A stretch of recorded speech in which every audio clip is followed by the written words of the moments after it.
Nafs al-Haq. Ketika malam menghiasi kubah langit dengan gemerlap bintang gemintang, muncul sosok gemilang berpakaian serba putih di garis cakrawala dan melayang-layang di antara alam al-khalq atau alam kasat mata dan alam al-khayal atau alam imajinasi. Keagungan dan kemuliaan sosok itu bagai rembulan muncul di tengah kegelapan, menghisap semua perhatian dengan pesona keindahannya yang tak terlukiskan. Abdul Jalil yang sedang tenggelam di dalam samudera tahlil setelah melintasi muara sholawat dan mengikuti aliran sungai istighfar, tiba-tiba mendengar semacam suara denting atau salsalah al-jaras memasuki pendengaran indriawi sekaligus pendengaran jiwanya atau sama. Sedetik sesudah itu ia mendengar gema suara, "Engkau adalah hijab bagi dirimu sendiri, oh Abdul Jalil. Keluarlah engkau darinya." Abdul Jalil tersentak heran dan bingung. Dalam keheranan dan kebingungan itu, tiba-tiba cakrawala di hadapannya tersingkap bagaikan tirai disibakkan. Hatinya seolah dengan paksa digerakkan untuk melihat ke balik cakrawala yang terpampang di hadapannya. Tanpa daya, pandangannya terpaku pada sosok gemilang yang duduk dengan keagungan dan kemuliaannya. Sosok itu sangat nyata dalam pandangan mata batinnya, atau ain al-basirah. Sosok gemilang serba putih itu tak kalah menakjubkan dibanding penampakan pemuda asing yang dijumpainya di Baitullah. Sosok itu tidak hidup, tidak pula mati, tidak berkata-kata, juga tidak diam. Sederhana namun rumit, diliputi namun juga meliputi, memancarkan namun juga mengisap pesona. Dia ibarat setetes air yang di dalamnya memuat 7 gurun, selembar daun yang memuat 7 rimba raya, sebongkah batu yang memuat 7 benua, dengan gunung-gunungnya yang tinggi mencakar langit. Dia sosok gemilang, keberadaannya begitu menakjubkan. Seiring dengan pemandangan menakjubkan tergelar di hadapannya, tiba-tiba Abdul Jalil merasakan kesadaran baru dari dalam jiwanya, tersingkap tidak sebagaimana mestinya. Dikatakan tidak semestinya karena sebelumnya ia merasa nur lawakmi dan pemahaman fawaid selalu mengungkapkan pengetahuan gaib ke kedalaman hatinya. Namun saat ini yang ia rasakan adalah baik nur lawakmi maupun fawaid pun memiliki tirai-tirai yang bisa tersingkap. Di balik tirai demi tirai itu tergelar kesadaran demi kesadaran baru. Kesadaran baru itu secara menakjubkan memaparkan pengetahuan gaib bahwa sosok gemilang di hadapannya adalah Hadrat Abu Bakar As-Siddiq, sahabat terkasih Muhammad. Namun pikirannya sempat agak meragukan kebenaran itu. Ia menduga bahwa pengetahuan gaib itu adalah pengaruh setani. Anehnya, pengetahuan gaib itu bagai tidak peduli dengan keraguan-raguannya. Pengetahuan gaib itu tanpa dikehendaki terus-menerus menyingkapkan tirai demi tirai nur lawakmi dan pemahaman fawaid. Dan kesadaran demi kesadaran terus tergelar sehingga membuatnya bertambah takjub sekaligus kebingungan. Kesadaran baru itu ternyata tidak hanya mengungkapkan sosok cemerlang itu sebagai Hadrat Abu Bakar As-Siddiq, tetapi juga menjelaskan bahwa keberadaan pemuda asing yang dijumpainya di Baitullah adalah salah seorang kekasih Allah yang mengalami buruj dari Hadrat Abu Bakar As-Siddiq. Setelah beberapa saat berkutat dengan keraguan, akhirnya Abdul Jalil menanggalkan campur tangan pikirannya. Ia ikuti kilasan demi kilasan Nur Lawami dan pemahaman fawaid. Dengan kesadaran baru itu, tanpa mengalami kesulitan, berarti ia bisa menjalin hubungan batiniah dengan Hadrat Abu Bakar As-Siddiq sebagai guru dan murid melalui Al-Ima. Oh, engkau yang berpakaian kefakiran, kata sosok gemilang dengan suara diliputi barokah. Engkau telah menjadi bagian dari kaum fakir yang tetap berjuang di jalan Allah. Surat Al-Baqarah 273. Yakni kaum yang lambungnya jauh dari tempat tidur, sedangkan mereka berdoa kepada Tuhannya dengan rasa takut dan penuh harap. Quran Surat As-Sajdah ayat 16. Apakah ketundukanmu kepadanya karena mengikuti taklid seseorang atau mengikuti akalmu atau dalil sendiri? Abdul Jalil menjawab, saya tidak mengikuti seseorang dan tidak pula mengikuti akal.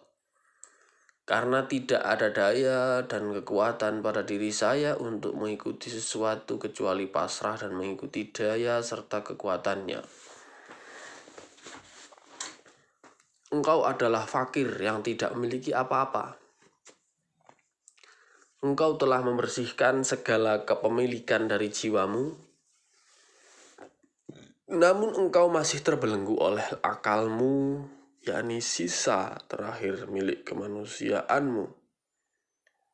Karena itu, oh fakir,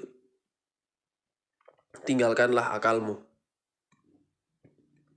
Sebab dengan akal yang membelenggu ikal, maka engkau tidak akan mengenal wajahnya. Kenalilah dia dengan basirah. Surat Yusuf 108. Kenalilah tanda-tandanya yang ada di luar dan di dalam dirimu, nafs. Quran Surat Az-Zariyat 20-21. Kenalilah dia yang wujud, yang real. Kenalilah tanda-tandanya di luar dirimu. Sesungguhnya miliknya jua, timur dan barat. Sehingga kemanapun engkau palingkan pandanganmu, maka disitulah wajah Allah. Surat Al-Baqarah 119. Ketahuilah bahwa wajah Allah itu kekal. Surat Ar-Rahman 27. Karena itu tiap-tiap sesuatu pasti hancur binasa kecuali wajahnya. Surat Al-Qasas ayat 88.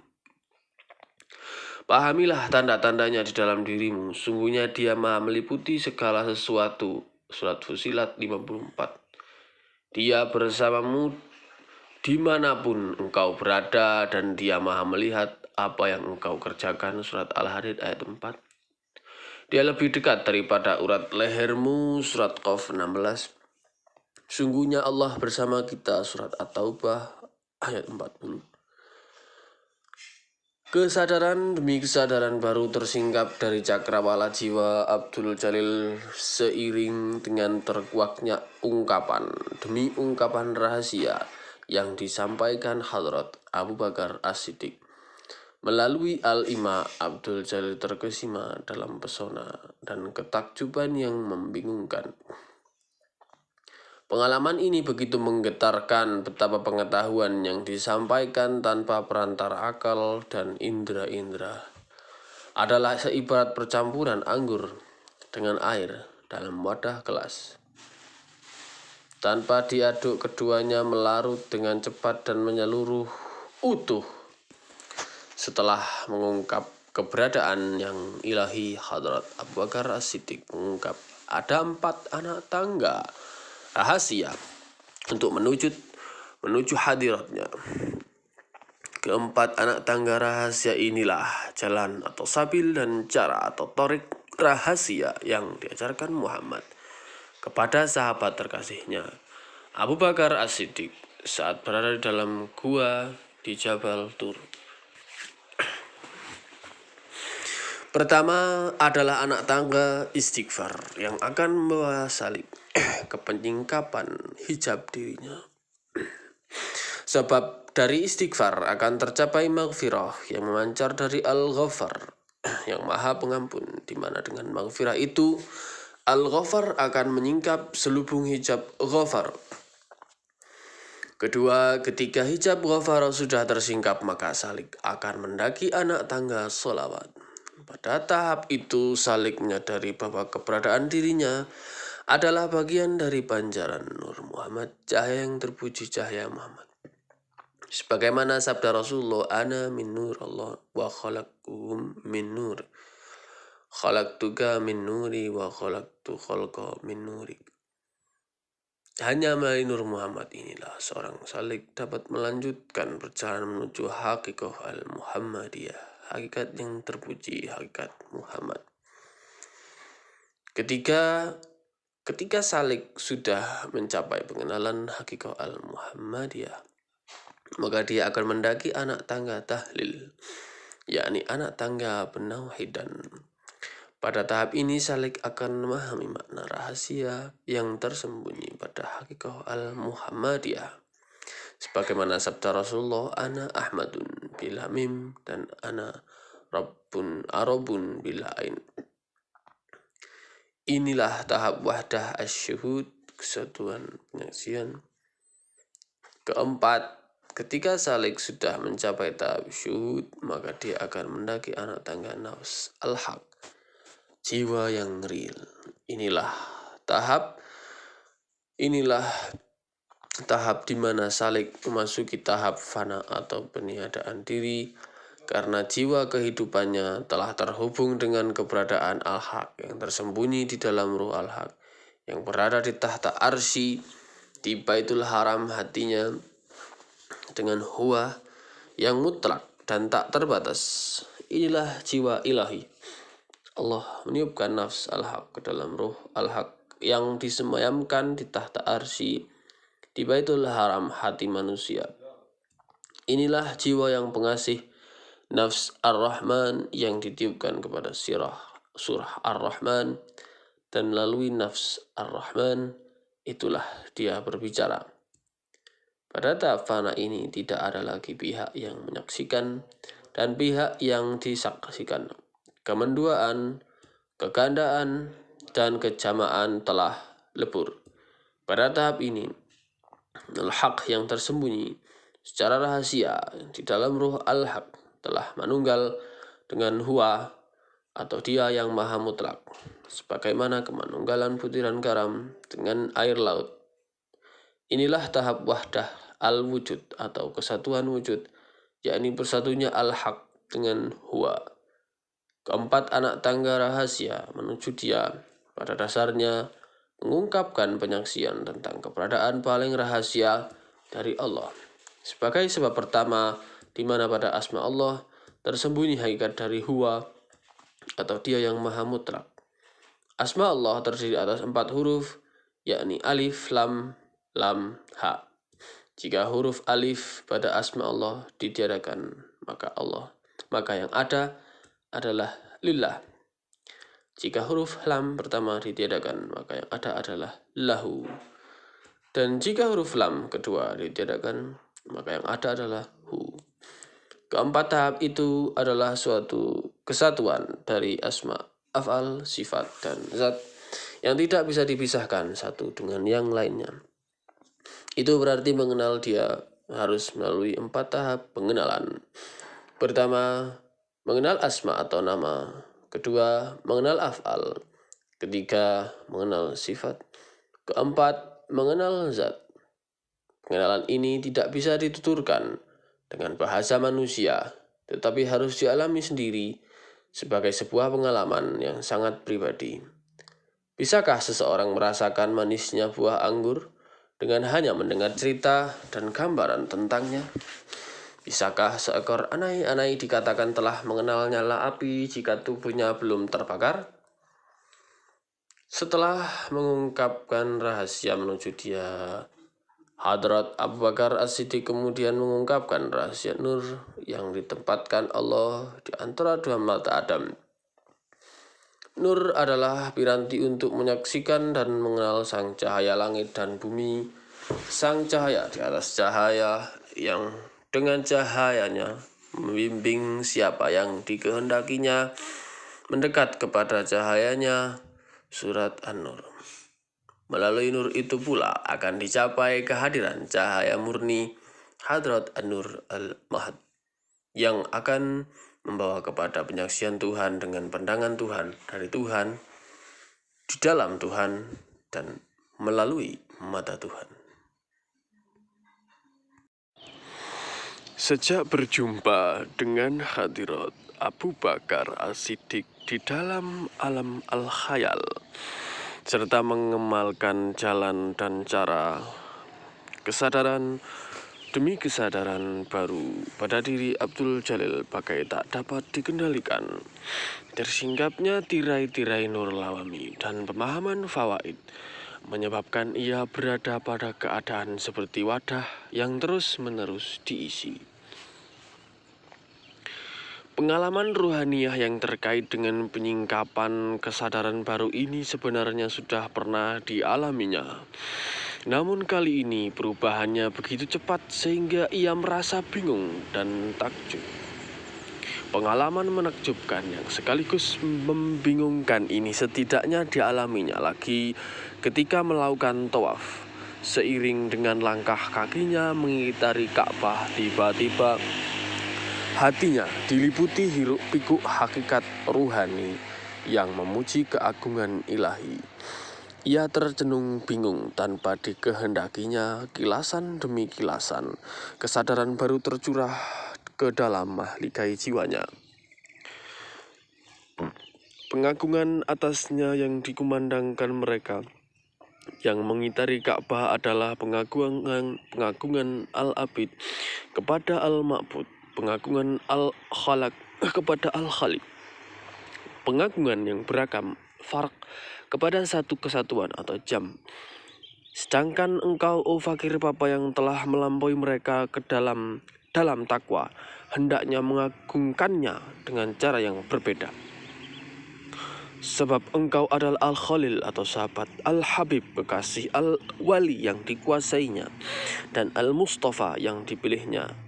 Agungkan dia dengan segenap kedekatan qurb atau kecintaan, hub, kerinduan, isyak, dan keterkaitan, ta'aluk, jiwa dan ragamu.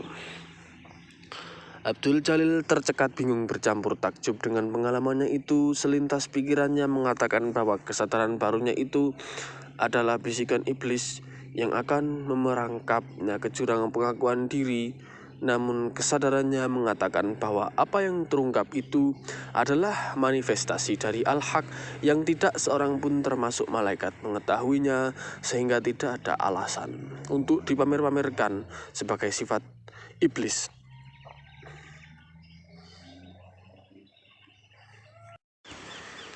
Menyadari kebenaran dari ungkapan Al-Haq itu, Abdul Jalil segera menghadapkan kiblat hati dan pikiran hanya kepadanya melalui nur yang terletak di antara kedua matanya. Kemudian dengan jalan dan cara yang diperoleh dari Hadrat Abu Bakar As-Siddiq, ia mendaki anak tangga keempat melalui nafs Al-Haq untuk menjalin hubungan dengan keberadaan Al-Haq yang tersembunyi di dalam ruh Al-Haq, di dalam tahta arsy, di Baitul Haram hatinya, dengan huwa dia yang mutlak tak terbatas. Setelah beberapa jenak bergulat mengarahkan kiblat hati dan pikiran, tiba-tiba kolbunya merasakan Muhammad SAW hadir di hadapannya dan merampas semua perasaan kepada selain dia. Bersamaan dengan itu ia mendapati nur di antara kedua matanya memancar sangat terang. Kemudian bagai memiliki tirai, kolbu dan nur tersingkap dengan cara menakjubkan. Abdul Jalil tertegun takjub berurutan dengan tersingkapnya kolbu. Ia merasakan kehadiran Muhammad secara utuh di segenap cakrawala jiwanya. Sementara saat Nur tersingkap secara beruntun, tiba-tiba ia menyaksikan cahaya yang bersinar sangat menyilaukan, jauh lebih terang daripada pancaran Nur di antara kedua matanya. Itukah Nur di atas Nur? Ia merasakan kolbunya tiba-tiba menyatu dengan Nur yang menyilaukan itu. Ia merasa Nur itu adalah Nur Muhammad. Beberapa detik kemudian kesadarannya tersingkap secara aneh. Nur itu tiba-tiba memenuhi segenap pandangannya. Ia merasa tak tahu arah, tidak ada depan, samping, dan belakang. Ia bisa memandang ke segala arah. Pandangan mata batinnya kali ini jauh lebih nyata daripada pandangan indera penglihatannya. Mendadak Ka'bah yang dikitarinya lenyap. Jamaah tawaf juga lenyap. Semua lenyap. Abdul Jalil termangu takjub, diliputi kebingungan karena kolbu dan seluruh pandangannya menyaksikan Nur semata. Bahkan akhirnya ia merasakan Nur itu melenyap dari pandangannya. Tubuhnya seperti memancarkan cahaya dari Nur itu. Ia merasakan dirinya menyatu dengan Nur. Lantaran pengalaman itu begitu membingungkan, ia tidak tahu lagi apakah ia berada di dalam atau di luar Nur yang memancar dengan sangat menyilaukan. Masih dalam ketakjuban dan kebingungan, ia merasakan di segenap penjuru pandangannya mewujud manifestasi Nur Muhammad yang mengisap kesadarannya. Antara sadar dan tidak, ia merasakan Al-Haq yang tersembunyi di dalam ruh Al-Haq yang bersemayam di tahta arsy di Baitul Haram. Hatinya berkata-kata sendiri, Ana sir Al-Haqi wa ma Al-Haq, ana wa ana Al-Haq, fa innani waziltu aba wa bi Al-Haqi Haqqun.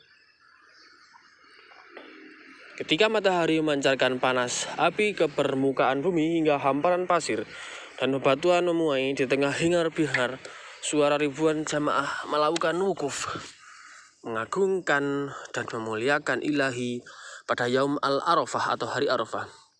Abdul Jalil duduk tegar di bawah bayangan tiang batu yang tegak menjulang di puncak Jabal Rahmah. Tanpa memedulikan sengatan matahari, ia menghadapkan kiblat hati dan pikirannya hanya kepada Allah. Seiring dengan melesatnya waktu tanpa dikehendakinya, tiba-tiba ia membuka mata dan tanpa sengaja pandangannya menatap sesosok tubuh laki-laki tua dengan rambut gundul, berpakaian ihram, kumal yang dililitkan tidak semestinya sedang berjalan tertatih-tatih mengitari Jabal Rahmah. Abdul Jalil memejamkan mata dan membangunkan lagi kiblat hati dan pikirannya. Namun entah kekuatan apa yang mengusik, tiba-tiba saja ia membuka mata dan melihat laki-laki tua itu terhuyung-huyung di kaki Jabal Rahmah. Sepintas ia menganggap laki-laki tua itu tentu salah seorang jamaah haji yang ingin melihat dari dekat bukit bersejarah itu. Namun setelah beberapa jenak ia awasi betapa sosok laki-laki tua itu sudah mengitari Jabal Rahmah beberapa kali, maka ia menduga sosok itu tentunya tidak mengetahui tata cara menjalankan ibadah haji.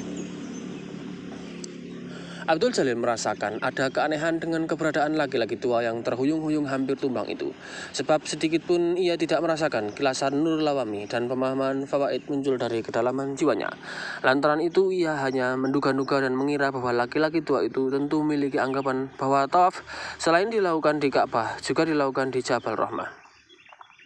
Ketika sedang merenungkan perilaku yang tidak lazim itu, tiba-tiba ia terkejut menyaksikan tubuh laki itu tumbang ke atas hamparan pasir panas berbatu. Tampaknya tidak ada satupun di antara jamaah yang sedang sibuk mengagungkan Allah di atas bukit maupun di dalam tenda mengetahui nasib malang yang menimpa laki-laki tua itu. Bagaikan digerakkan oleh kekuatan tak tampak, Abdul Jalil bangkit dan berlari menuruni Jabal Rahmah. Dugaannya bahwa laki-laki tua itu tidak memahami tata cara menjalankan ibadah haji ternyata tidak salah. Namun yang membuatnya terheran-heran adalah orang tua malang itu bukan muslim. Dengan suara terputus-putus dan pandangan mata tak bersalah, dia mengaku sebagai pendeta Siwa asal Wahanten Girang di tanah Pasundan. Dia mengaku bermaksud melakukan ziarah ke Stana Siwa di Gunung Kailasan. Mendengar pengakuan laki-laki malang yang nyaris mati karena kelelahan dan kehausan itu, Abdul Jalil berulang-ulang mengucapkan tasbih memuji kebesaran Allah. Namun ia pun buru-buru mengingatkan agar laki itu tidak menceritakan jati dirinya kepada jamaah lain. Hal ini demi keselamatan jiwanya sendiri. Setelah itu Abdul Jalil menjelaskan kepada lelaki tua yang ternyata bernama Risi Punarjanma bahwa bukit yang dikira Gunung Kailasa itu adalah Jabal Rahmah, gunung kasih sayang tempat leluhur pertama manusia Adam dan Ibu Hawa dipertemukan oleh Yang Maha Tunggal. Sementara hamparan tanah pasir berbatu di sekitar Jabal Rahmah itu disebut Arafah, tempat umat Islam menunaikan ibadah haji. Jadi tiang batu di atas bukit itu bukan Shiwalingga. Rishi Punarjanma tercekat sesaat setelah mendengar penjelasan Abdul Jalil perihal Jabal Rahmah dan Tanah Arafah yang merupakan tempat peribaratan umat Islam. Dia sadar dirinya telah melakukan kekeliruan. Dia juga tampak keheran ketika diberitahu bahwa tugu batu di atas Jabal Rahmah itu bukanlah Shiwalingga. Setelah beberapa jenak terdiam, Rishi Punarjanma tersenyum sambil menatap tajam ke arah tiang batu yang tegak di atas Jabal Rahmah. Kemudian dengan suara serak nyaris berbisik dia berkata, "Anakku, sekarang ini bagiku tidak penting apakah ini tempat suci orang Islam atau tanah Shiwa. Sebab kusaksikan di dalam mimpiku adalah lingga batu di atas bukit itu. Telah jelas di dalam mimpiku bahwa di bawah lingga itulah kematian datang menjemputku." "Bapak Rishi kemari hanya karena mimpi," seru Abdul Jalil heran. Rishi Punarjanma mengangguk lemah. Dengan napas tersengal-sengal dan suara terputus-putus, dia menuturkan ihwal sampai terdampar di tanah asing tempat orang-orang Islam menjalankan ibadah haji. Mula-mula, ungkap Rishi Punarjanma, dia mengalami mimpi sangat aneh yang berulang sampai 3 kali. Di dalam mimpi itu dia dipaksa mengenakan selembar kain putih dan melakukan pradakshina atau mengelilingi lingga raksasa yang tegak di atas sebuah bukit batu yang terletak di tengah padang pasir berbatu. Ketika sedang melakukan pradakshina, lanjutnya tiba-tiba memancarlah berjuta-juta cahaya menyilaukan dari langit menyinari lingga itu. Cahaya dari langit itu ternyata adalah dewa-dewa yang berterbangan dengan ribuan sayap indah dan mencurahkan kemuliaan di permukaan bumi tempat lingga itu tegak berdiri. Kusaksikan betapa saat para dewa kembali terbang ke langit, maka diriku pun ikut terbang bersama mereka, ujarnya dengan mata menerawang ke angkasa. Berangkat dari mimpi sama yang berulang 3 kali itulah, dia kemudian mencari tahu di mana lingga agung dan mulia itu berada. Meski dari kawan-kawannya tak diperoleh penjelasan tentang adanya Stana Shiwa seperti terlukis di dalam mimpinya, berkat kegigihannya akhirnya dia beroleh penjelasan dari seorang muni yang pernah berziarah ke Kailasa. Menurut muni itu, bukit tempat Stana Shiwa berada adalah Kailasa. Beberapa orang kawannya bahkan memberitahu bahwa beberapa rishi dari Jawa Dipa setiap tahun sekali berziarah ke sana untuk melakukan pradakshina, mengitari gunung yang garis kelilingnya 40 pal. Berbekal tekad dan sedikit pengetahuan tentang Gunung Kailasa yang konon diliputi salju, Rishi Punarjanma berangkat ke negeri barat. Namun untung tak dapat diraih dan malang tak dapat ditolak. Kapal yang ditumpanginya menghantam karang dan tenggelam. Berhari-hari dia terapung hingga para pelaut dari sebuah kapal dagang milik orang-orang Arab datang memberikan pertolongan. Ketika para pelaut Arab bertanya dengan bahasa Arab yang sama sekali tidak dipahaminya, maka terpaksa Rishi Punarjanma menjelaskan dengan isyarat tangan bahwa dia masuk ke Gunung Kailasa untuk melakukan pradakshina dalam rangka memuja lingga. Dia menjelaskan pula bahwa sesuai mimpinya, dia hanya berbekal selembar kain putih untuk menjemput kematiannya. Para pelaut Arab bagaikan mengerti apa yang dia kemukakan. Mereka mengangguk-angguk dan kemudian memberinya makan serta pakaian. Namun sesuai mimpinya, Rishi Punarjanma menolak pakaian dan tetap mengenakan kain putih untuk menutupi tubuhnya. Setelah sampai di sebuah pelabuhan yang tak dia ketahui namanya, para pelaut Arab menurunkannya dan memberinya bekal perjalanan. Mereka memberinya petunjuk agar berjalan ke arah timur untuk mencapai tempat yang ditujunya. Ternyata lingga suci yang kulihat di dalam mimpiku tidak berada di tanah barat, tetapi di tanah orang-orang Arab, kata Rishi Punarjanma dengan napas makin berat. "Bapak Rishi," uam Abdul Jalil sambil memegangi tangan Rishi Punarjanma, "apakah Bapak yakin bahwa Tuhan itu tunggal?" "Anakku," kata Rishi Punarjanma dengan mata berkilat dan suara bersemangat, "aku adalah seorang sannyasin yang sudah tiaka, orang yang sudah lepas dari ikatan duniawi. Karena itu tidak ada sesuatu di dalam hati dan pikiranku kecuali Dia yang Maha Tunggal yang disebut dengan berbagai nama." "Berarti Bapak Rishi tidak pernah melakukan bakti lagi di hadapan arca dewa-dewa?" tanya Abdul Jalil minta penegasan. "Sebab seorang tiaka sudah harus lepas dari sesuatu yang bersifat kebendaan."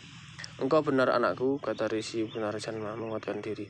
"Bagai seorang tiaka, Tuhan adalah Dia yang tunggal, tak terjangkau akal dan tak tersentuh indera. Dia yang memiliki bawu atau wujud, najayate, tidak dilahirkan, nitya, kal, saswato abadi, Purano yang awal, Satahril, Awinasi tak termusnahkan, Widi Maha Tahu, Aprameyasya tak terbatas, Sarwagatah Maha Ada, Stanur tidak berubah, Acinco tak terpikirkan, Awyakta tak terbandingkan. Saya percaya itu, Bapak, kata Abdul Jalil dengan suara berbisik ketika melihat Risi Punarjanma makin melemah. Namun sekarang Bapak Risi harus menyatukan hati dan pikiran untuk menghadap Dia yang tunggal, sang sumber sejati, tempat seluruh ciptaannya kembali. Risi Punarjanma tersenyum meski napasnya sudah sangat berat. Sambil berbisik dia menggumam, "Anakku, maukah engkau memenuhi permintaanku yang terakhir jika kematian telah menjemputku?" "Permintaan apakah itu, oh Bapak Risi?" berbisik Abdul Jalil lirih. "Jika engkau kembali ke Jawa Dwipa,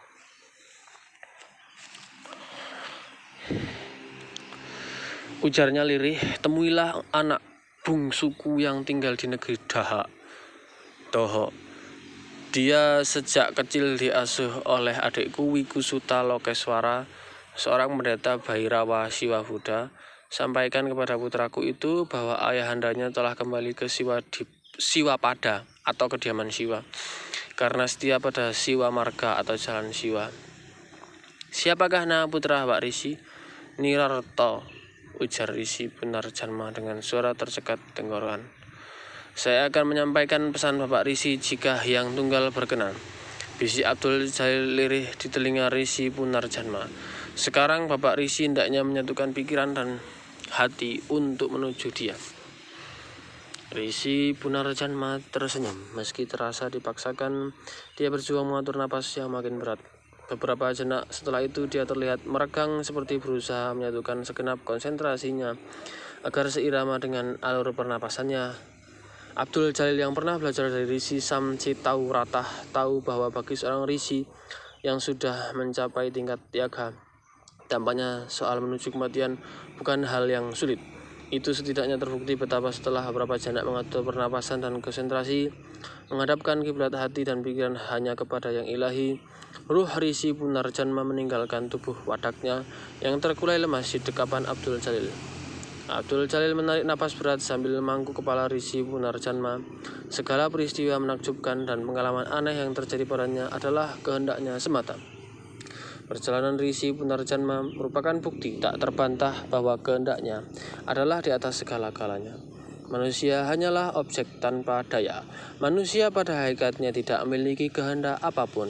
Yang berkehendak adalah Allah semata. Sambil membopong tubuh Risi Punarjanma ke arah perkemahan, ia mengumandangkan firman Allah, "Wa ma tasyauna illa ayyasha Allahu Rabbul Alamin." Ketika malam membentangkan selimut hitam di atas tubuh bumi, Abdul Jalil duduk bersimpuh di hamparan padang Arafah di dekat Jabal Rahmah di lingkungan bebatuan dan pasir. Di tengah desau angin yang dingin menggigit, bintang-bintang yang memancarkan cahaya di langit berkedip-kedip bagai hiasan permata. Keheningan dan kesunyian menerkam bagai gigi geligi serigala gurun yang tajam dan menakutkan. Sementara tiang batu yang tegak di atas Jabal Rahmah termangu sendirian bagai menelan kesepian yang tak bertepi. Di tengah keheningan dalam terkaman kesunyian itulah Abdul Jalil mendaki keempat anak tangga rahasia ruhania. Namun saat berada pada anak tangga solawat, tiba-tiba ia merasakan kesadarannya seperti memasuki ambang antara alam al-khalq dan alam al-khayal. Saat melangkah di anak tangga solawat, melalui pandangan mubasyirah, Abdul Jalil melihat bayangan manusia raksasa yang bercahaya terang berjalan di kejauhan. Di belakangnya diikuti barisan manusia yang lebih kecil. Di samping kanan dan kiri agak ke belakang dari manusia raksasa itu berbaris pula manusia lain yang lebih kecil. Dengan rasa takjub dan heran, ia menyaksikan betapa manusia raksasa bercahaya terang dengan 3 barisan manusia pengiring itu bergerak ke arahnya. Makin lama bayangan itu makin jelas, seorang manusia setinggi 60 hasta dengan tubuh dipenuhi bulu dan rambut terurai ke punggung. Wajahnya bercahaya kilau gemilau. Abdul Jalil bangkit menyongsong. Ketika jarak mereka semakin dekat, ia mendadak tahu bahwa sosok itu adalah Adam alaihi salam. Berikutnya pun Abdul Jalil mengetahui bahwa manusia raksasa itu adalah Adam yang pertama dicipta di antara 10.000 Adam yang lahir dari generasi ke generasi berikutnya, sehingga terlahir keturunannya yang disebut Anwas atau manusia atau Enos manusia. Adam dalam wujud manusia raksasa bercahaya terang dan berbulu lebat itu adalah citra Adam saat dicipta kali pertama di surga. Itulah citra Adam sebagai surah Ar-Rahman yang membangkitkan kecemburuan iblis. Itulah Adam yang menjadi leluhur umat manusia. Adam yang telah membelah diri saat melahirkan Hawa. Berbeda dengan penampilan Adam yang bercahaya terang kilau kemilau, barisan manusia di belakangnya lebih redup kilau cahayanya. Sementara barisan manusia di sebelah kanan dan kirinya berwarna hitam. Meski kedua belah barisan manusia itu sama-sama berwarna hitam, keduanya berbeda secara esensial. Barisan kanan adalah golongan Aswidah Al-Qidam atau orang-orang hitam dari zaman purba beserta keturunannya yang bakal menjadi penghuni surga. Barisan kiri adalah golongan Aswidah Al-Adam atau orang-orang hitam citra bayangan maya yang bakal menghuni neraka. Adam yang berada di depan beserta barisan di belakangnya adalah golongan Muqarrabin atau orang-orang yang didekatkan dengan kenikmatan surgawi. Surat Al-Waqiah 8-12. Ketika jarak mereka tinggal 7 langkah, Abdul Jalil menyampaikan salam. Adam membalasnya. Sesudah itu dengan ucapan yang sangat jernih, Adam berkata-kata kepada barisan di belakang, di kanan dan di kirinya sambil menunjuk ke arah Abdul Jalil. Inti kata-kata Adam adalah mengungkapkan bahwa Abdul Jalil merupakan salah satu di antara keturunannya yang bakal menjadi bagian dari barisan di belakangnya. Kemudian Adam memandang Abdul Jalil dengan penuh kasih. Senyum menghiasi wajahnya yang teduh dan diliputi keagungan. Sesaat sesudah itu dia berkata-kata seolah ditujukan kepada Abdul Jalil. Al-Hajj Arafah, haji adalah Arafah.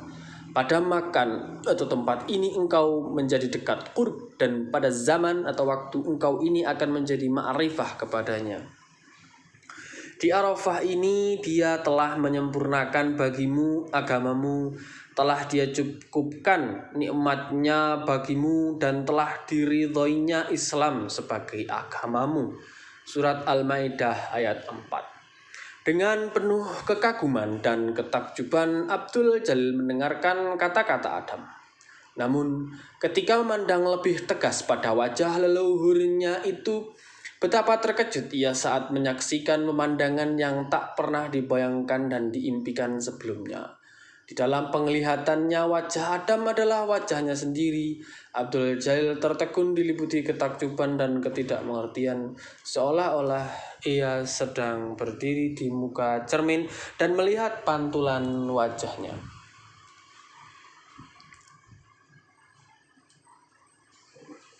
Setelah melakukan perjalanan yang sangat melelahkan, Abdul Jalil tiba di Mina.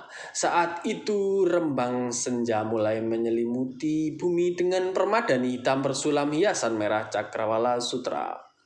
Tanpa memedulikan keletihan yang meremukkan tulang belulang, ia pergi ke Jamarah, daerah tempat 3 tugu batu yang menjadi simbol Setani. Di depan tiang Jumrah al-Ula di antara kerumunan jamaah haji, Abdul Jalil termangu sambil menggenggam erat batu-batu yang dipungutnya di Musdalifah. Ia menangkap makna sejati di balik simbol pelemparan yang dinisbatkan pada kisah Ibrahim saat akan menyembelih Ismail.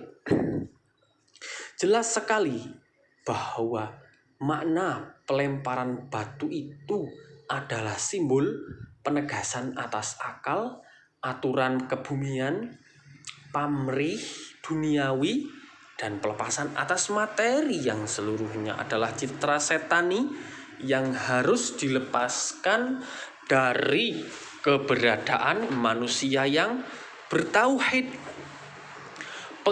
Pergulatan Ibrahim dalam peristiwa itu adalah pergulatan ruhaniah manusia dalam mencapai hadiratnya sebagai manusia yang menauhidkan satu ilah. Abdul Jalil seolah-olah bisa merasakan bagaimana Ibrahim harus menolak konsep bapak anak yang menjadi konsep dasar aturan kebumian. Ibrahim harus menolak konsep akal manusia di dalam melaksanakan keyakinan imannya. Ibrahim juga harus menolak pamrih duniawi karena harus kehilangan anak yang dijanjikannya akan mengembangkan keturunannya bertiap-tiap di muka bumi. Ibrahim harus menolak segala sesuatu kecuali dia. Ibrahim harus menafikan yang selain dia, termasuk keberadaan anak gantungan harapannya. Dan akhirnya Ibrahim berhasil menafikan segala sesuatu selain dia dari hati dan pikirannya. Menyadari makna rahasia di balik ketentuan syariat melempar batu ke Jumrah al-Ula, al-Wusta, dan al-Aqabah itu, ia tidak melemparkan batu satu demi satu sebagaimana lazimnya jamaah lain, tetapi ketujuhnya dilempar serentak ke masing-masing tiang batu sambil mengucapkan kata-kata, "Sesungguhnya telah engkau halau setan kegelapan keakuan dengan cahaya kebenaranmu dengan menyebut namamu. Wahai Allah, kulempar nafsuku yang cenderung kepada selain engkau." Allahu Akbar. Setelah melempari ketiga tiang batu, Abdul Jalil menjauh dan mendaki 4 anak tangga rahasia ruhaniah. Ketika menginjak anak tangga tahlil, tiba-tiba pandangan mubasyirahnya melihat seorang tua bongkok berjalan tertatih-tatih dengan tangan kanan memegang tongkat emas berias permata. Orang tua itu kepalanya sangat besar, kedua kelopak matanya tegak ke atas, yang satu bersinar aneka warna, yang satu hitam pakai lubang tak tembus cahaya hingga seperti buta. Kedua bibirnya yang tebal bagai bibir kerbau dihiasi 2 gigi taring yang panjang, tajam, dan berkilat-kilat. Di dagunya menjuntai 7 helai rambut yang panjangnya seperti surai kuda. Saat menyaksikan orang tua bongkok yang mengerikan itu, Abdul Jalil mengetahui bahwa dia adalah perwujudan setan. Saat orang tua itu mendekat, ia meneguhkan kiblat hati dan pikirannya kepadanya belaka. Ketika jarak di antara mereka sudah dekat, setan itu menyampaikan salam.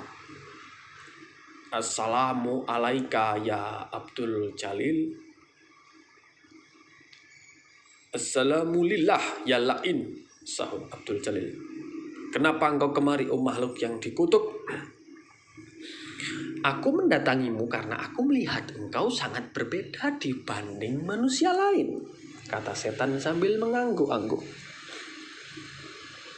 "Aku telah mendengar saat engkau melempar batu itu tidak menyebut aku, tapi engkau sebut nafsmu. Apa yang menjadi penyebab kelakuanmu itu?" "Aku tahu, oh yang dikutuk, bahwa engkau adalah bagian dari iblis, sang bayangan maya yang tidak wujud. Aku tahu iblis dan engkau beserta balamu adalah khayal atau ilusi, ciptaannya yang memancar dari nama-namanya, Al-Mudhil, yang maha menyesatkan. Karena itu, oh setan, akan sia-sia saja aku melempar keberadaanmu, karena engkau bersembunyi di mahligai nafsuku, kata Abdul Jalil tegas. Orang-orang yang bertindak keras terhadap nafsu sendiri sepertimu, oh Abdul Jalil, adalah orang-orang yang paling aku benci, seru setan dengan suara bergetar. Sesungguhnya Al-Haq telah memberitahu bahwa engkau hanya mampu menjalankan tugasmu dengan baik kepada orang-orang yang memanjakan nafsunya dengan kelezatan dan kenikmatan duniawi serta pikiran-pikiran yang serba menguntungkan diri pribadi belaka.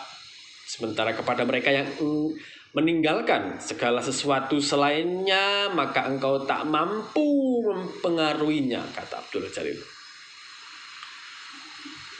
Ketahuilah, oh Abdul Jalil, seru setan dengan nafas tersengal-sengal, ketika engkau melempar ketiga jumroh dengan ikrar melempar nafsumu sendiri, sesungguhnya kudapati diriku bagaikan disambar halilintar. Tubuhku terasa terbakar, sebab di dalam relung nafsu manusialah aku bertahta. Oh Abdul Jalil, janganlah kiranya engkau memberitahukan rahasia ini kepada siapapun, agar tugasku memuliakan dan mengagungkan Allah dapat kupenuhi sebaik-baiknya. Abdul Jalil tertawa mendengar permohonan itu. Ia sadar bahwa setan sangat ulet dan licin dalam mempengaruhi orang.